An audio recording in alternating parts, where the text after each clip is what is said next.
में डुबाया। देखिए जैसे मैं यहाँ पर एक पात्र लेता हूँ और इस पे कोई विलयन भरा हुआ है, ठीक है, कोई विद्युत अपघट्य पदार्थ भरा हुआ है यहाँ पर, और इस पे उन्होंने एक छड़ लिया और इस पे डुबा दिया, ठीक है ना।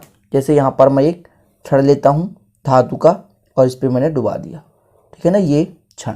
तो जब किसी धातु को छड़ में किसी धातु के छड़ को उसके विलयन में डुबाया जाता है, मतलब एक विलयन है डुबाकर रखा जाता है, तो धातु के क्षण में निश्चित विभव उत्पन्न हो जाती है, ठीक है ना। ये आपके पास धातु का क्षण है, इसमें विभव उत्पन्न होता है। अब विभव क्या कहलाता है? आवेश एक स्थान से दूसरे स्थान तक जाता है और जाने में जो उस पर कार्य किया जाता है वही विभव है। क्लियर? तो इनमें जो है इलेक्ट्रॉन का स्थानांतरण होता है और इसके फलस्वरूप इनमें क्या होता है? विभव उत्पन्न होता है। अब चूंकि ये इलेक्ट्रोड है ना, तो इसमें जो विभव उत्पन्न होगा उसे हम इलेक्ट्रोड विभव कहेंगे। आपके पास एक पात्र है, इसमें कोई विलयन भरा हुआ है, इस पे एक इलेक्ट्रोड लगाया हमने या धातु का छड़ लगाया हमने, तो इनके सतह पर आवेश का स्थानांतरण हुआ और आवेश के स्थानांतरण से विभव उत्पन्न हुआ। चूंकि ये इलेक्ट्रोड है इसलिए इलेक्ट्रोड विभव, है ना। अब देखिए ये किस किस पर डिपेंड करता है, ये किस किस पर डिपेंड करता है इलेक्ट्रोड विभव? धातु की प्रकृति पर है। देखिए जो क्रियाशील होगा उतना ही तीव्रता से आयन गति करेंगे और जितना आयन एक दूसरे को स्थानांतरित करेंगे तो विभव उतना ही अधिक होगा। समझ रहे हैं? तो धातु की प्रकृति पर, किस किस पर? धातु की प्रकृति। धातु की प्रकृति कैसे है उस पर निर्भर करेगा। क्लियर? दूसरा आपका सांद्रता, यानी आपके पास ये विलयन है उसका सांद्रण कितना है, ठीक है ना, सांद्रण कितना है। तीसरा आपका ताप। इन तीन चीजों पर मुख्य रूप से निर्भर करता है, ठीक है। तो इलेक्ट्रोड का विभव किन किन कारकों पर निर्भर करता है? एक तो धातु की प्रकृति पर, दूसरा धातु के आयन के सांद्रण पर, मतलब यहाँ पर विलयन में सांद्रता कितनी है, कितनी ज्यादा मात्रा में उस पर विलेय पदार्थ है, मतलब सांद्रण कितना अधिक है। तो तीसरा है ताप पर। तो तीन कंडीशन है ना। तो नर्नेस्ट ने एक धातु के क्षण को किसी विलयन में डुबाया और देखा कि इसमें आवेश गति करने लगते हैं, इलेक्ट्रॉन का प्रवाह होने लगता है, तो इसमें विभव उत्पन्न होता है, ठीक है ना। इसी संबंधित उन्होंने एक नियम दिया जिसे हम कहते हैं क्या? नर्नेस्ट समीकरण कहते हैं। मतलब एक समीकरण दिया जिसे नर्नेस्ट समीकरण कहते हैं। अब वो मानक टेम्परेचर कितना? 298 केल्विन पर, ठीक है। तो ये चीज भी लिखना पड़ेगा कि सांद्रता, है ना, धातु की प्रकृति, विलयन के धातु के सांद्रण और ताप आदि से संबंधित, है ना, उन्होंने एक समीकरण दिया जिसे हम नर्नेस्ट समीकरण कहते हैं। क्लियर? तो यही चीज यहां पर लिखा गया है कि विद्युत रासायनिक श्रेणी में दिए गए मानक इलेक्ट्रोड विभव मानक अवस्था में जब विद्युत अपघट्य विलयन का सांद्रण 1 मोल हो। कहने का मतलब एक इलेक्ट्रोड को विद्युत अपघट्य में डुबाया जाता है जिसका सांद्रण कितना है? 1 मोल हो, ताप कितना हो? 298 केल्विन, और विद्युत रासायनिक सेलों में विद्युत अपघट्य विलयन का सांद्रण हमेशा निश्चित नहीं होता तथा इलेक्ट्रोड विभव विद्युत अपघट्य के सांद्रण तथा ताप पर निर्भर करता है। इसका अध्ययन कर नर्नेस्ट ने एक समीकरण प्रस्तुत किया जिसे नर्नेस्ट समीकरण कहते हैं। देखिए इतना रामायण है, बस आपको थोड़ा समझना है सिंपल तरीके से कि नर्नेस्ट ने क्या देखा कि एक धातु के छड़ को लिया और विद्युत अपघट्य में डाला। उस विद्युत अपघट्य का जो सांद्रण है वो निश्चित 1 मोलर सांद्रण है और जो तापमान है वो 298 केल्विन है। इससे संबंधित नर्नेस्ट ने एक समीकरण दे दिया जिसे नर्नेस्ट समीकरण कहते हैं। मेन आपको फैक्ट समझना है कि नर्नेस्ट ने कैसे कहा, कैसे समीकरण दिया। तो एक विलयन जिसमें विद्युत अपघट्य है उसका सांद्रण 1 मोलर है, तापमान 298 केल्विन है। क्लियर? ये चीजें। अब वो विद्युत अपघट्य है, उसमें छड़ जब डुबाया जाता है तो विभव उत्पन्न होता है। तो इसका इलेक्ट्रोड जो है, इलेक्ट्रोड विभव सांद्रण ताप पर निर्भर करता है। इसका अध्ययन कर नर्नेस्ट ने एक समीकरण दिया जिसे नर्नेस्ट समीकरण कहते हैं। जो मैं आपको बता रहा हूं उसको भी आप आसानी से लिख सकते हैं, आपको बराबर नंबर मिलेंगे। क्लियर? तो आप लोगों को डाउट नहीं होना है। क्लियर है ना, कि आप लोग परेशान नहीं होंगे कि इतना लंबा चौड़ा सर ने लिखा तो मुझे यही लिखना। जो मैं बोल रहा हूं वो आपको यदि समझ में आ रहा तो आप उतना ही लिखें, काफी है। क्लियर? चलिए, अर्ध सेल में जैसे कोई भी आपके पास इलेक्ट्रोड है, इलेक्ट्रोड से जब इलेक्ट्रॉन निकल जाते हैं तो पॉजिटिव के रूप में होता है।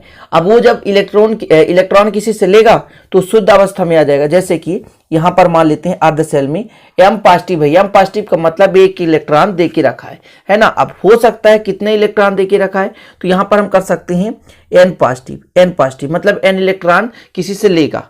एन पॉजिटिव है मतलब एन इलेक्ट्रॉन किसी को दिया है। अब जब किसी से एन इलेक्ट्रॉन लेगा तब अपने मूल अवस्था में आएगा।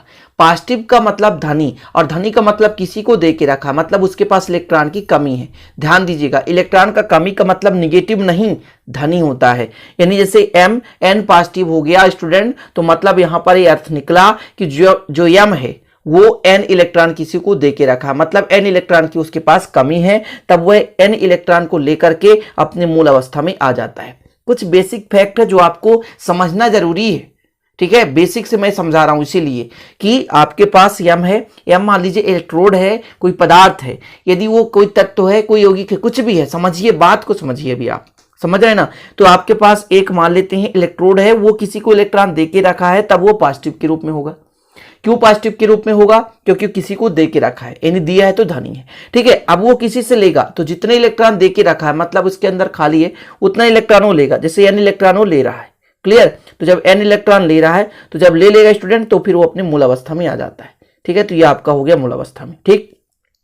इसी को प्रदर्शित करने के लिए जो समीकरण दिया गया, तो वो ये देखिए, एक्वस सॉल्यूशन का मतलब ये होता है कि जब कोई भी आपके पास पदार्थ है, विलेय पदार्थ है, किसी विलयन में मिला हुआ है, तो आयनित अवस्था में होता है, तब उसे हम एक्वस सॉल्यूशन कहते हैं, ठीक है। तो यहाँ पर E equal E0 plus RT upon NF, यहाँ पर ये लाख का है, इन इसे पढ़ा जाता है ना, तो ये लाख के फॉर्मेट का होता है, इसे लाख टन में बदलते हैं तो फिर 10 लग जाता है। तो ये इन है। m आपका एक प्रकार से आयनित अवस्था में है, एक्वस सॉल्यूशन में है, n पॉजिटिव मतलब इलेक्ट्रॉन दे के रखा है, और जब इलेक्ट्रॉन ग्रहण कर लेता है ना, तो ये आपका हो गया ms, क्लियर। तो ये ऑक्सीडेशन, ऑक्सीडेशन का मतलब ऑक्सीकरण है यहाँ पे, और इस पे रिड्यूस हुआ है, ठीक है ना, ध्यान दीजिएगा, मतलब किसी को इलेक्ट्रॉन दे दिया है, और ऑक्सीडेशन मतलब यहाँ पर इलेक्ट्रॉन, यहाँ पर स्टूडेंट इलेक्ट्रॉन ग्रहण करके अपने मूल अवस्था में आ गया है, ठीक है ना। तो m ए पॉजिटिव, AQ मतलब एक्वस सॉल्यूशन, N पॉजिटिव मतलब इलेक्ट्रॉन दे के रखा है, और यहाँ पर इलेक्ट्रॉन उसके पास पूर्णतः मिल चुके हैं, क्लियर। ये हो गया। इसके बाद यहाँ पर आपको लिखना है तो लिख सकते हैं कि E आपका क्या है और E0 क्या है। तो E0 आपका है मानक हाइड्रोजन इलेक्ट्रोड विभव का मानक स्थिति में मान, मानक स्थिति में मान।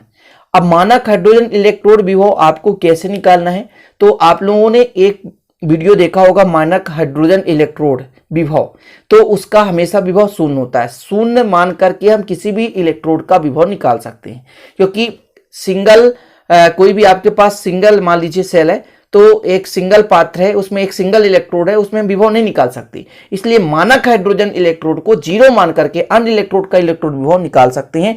तो वही जो E0 है, तो मानक हाइड्रोजन इलेक्ट्रोड को मानक स्थिति में इसका जो मान है वो E0 रखा गया है, क्लियर।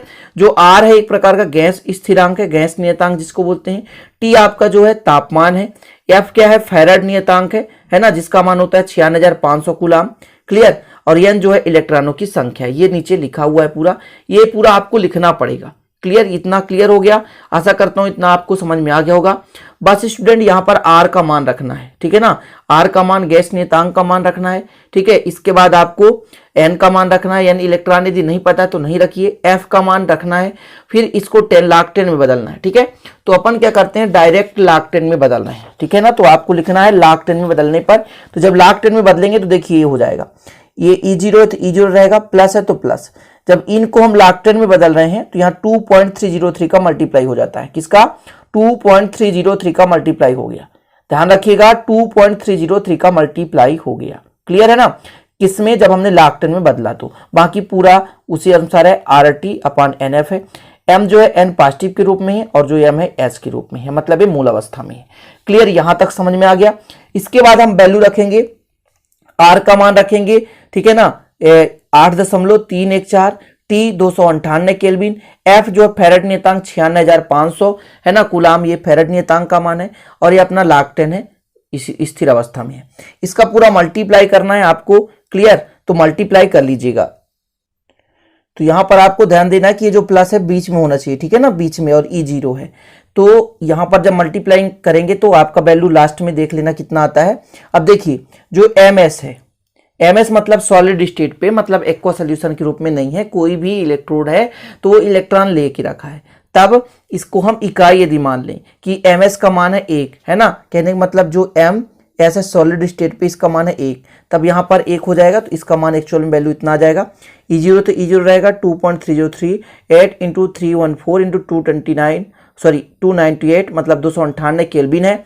यहाँ पर इसका मान 1 हो जाता है, क्योंकि 1 हमने माना है कि सांद्रता की इकाई ठोस अवस्था में 1 मान लें, क्लियर।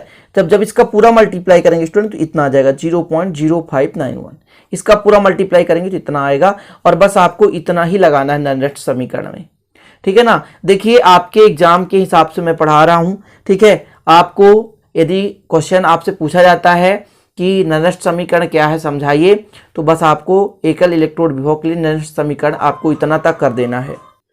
तो अब इतना ही करना है आपको, लास्ट यहीं तक करना है, ठीक है ना। आपको पूरे बराबर नंबर मिलेंगे, ठीक है ना। अब देखिए कहीं कहीं कुछ कुछ बुक्स में जैसे यहां पर ई के जगह आपको ई रेड्यूस, E0 रेड्यूस ऐसा लिखा मिल जाएगा, तो आपको कंफ्यूज नहीं होना है। आपको बराबर नंबर मिलेंगे किसी भी आप स्टेट से हो, ठीक है ना। MP बोर्ड से हो, यूपी बोर्ड से हो, यूके बोर्ड से हो, जहां से भी हो आप, बिहार से हो, उत्तराखंड से, आप कहीं से भी हो, लेकिन आपको पूरे नंबर मिल जाएंगे। तो 4 से 5 नंबर क्वेश्चन पूछा जाता है, आप लोग अच्छे से तैयार कर लीजिए, ठीक है। 1 से 2 बार देखिए, समझ में नहीं आया तो कमेंट बॉक्स में कमेंट करें, ठीक है। अच्छा लगे तो लाइक जरूर कर देना। मिलते हैं फिर अगले वीडियो में, तब तक के लिए जय हिंद, वंदे मातरम।